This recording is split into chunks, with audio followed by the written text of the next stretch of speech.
अध्याय 9। प्रकृति प्रेमी जहांगीर। अनन्य पक्षी प्रेमी जहांगीर 17वीं शताब्दी में दिल्ली की गद्दी पर विराजमान थे। उनके परदादा बाबर भी प्रकृति प्रेमी थे। वे अपने इर्द गिर्द के जीव जंतुओं का सूक्ष्मता से अवलोकन करते थे और दूसरों के द्वारा कही जाने वाली बातों पर विश्वास न करके स्वयं अपने निष्कर्ष निकालते थे। उदाहरण के लिए मोनल फेजेंट पहाड़ी मुर्गी के बारे में बाबर लिखते हैं। पहाड़ी मुर्गी के बारे में एक खास बात कही जाती है। कहा जाता है कि सर्दियों में वे पहाड़ियों की कगार पर चली जाती हैं। अगर अपनी उड़ान के दौरान कोई मुर्गी अंगूर के बगीचे के ऊपर से गुजर जाती है, तब वह बाद में उड़ नहीं पाती और पकड़ ली जाती है। फिर वे लिखते हैं, अल्लाह ही जाने हकीकत क्या है, पर इसका गोश्त बहुत लजीज होता है। जरा गौर कीजिए कि अल्लाह क्या जानता है और बादशाह का निजी तौर पर क्या ख्याल है।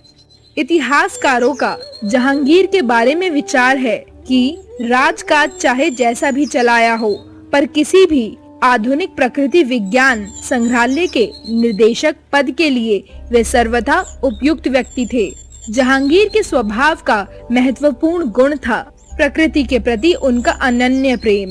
डॉक्टर सलीम अली के अनुसार उनके स्मरणों की पुस्तक जहांगीरनामा पक्षियों और अन्य जंतुओं के उदाहरणों से भरपूर है।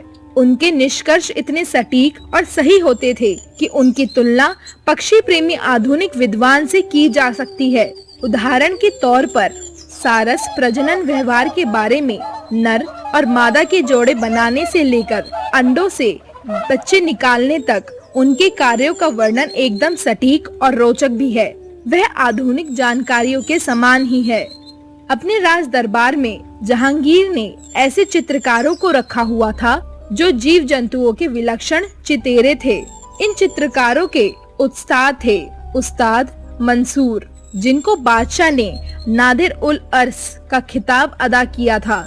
जीव जंतु प्रेमी के रूप में जहांगीर की इतनी प्रसिद्धि हो चुकी थी कि उनके दरबार में आने वाले विदेशी राजदूत या पर्यटक उनके लिए अपने राष्ट्र का कोई खास या दुर्लभ जंतु जरूर पेश करते थे।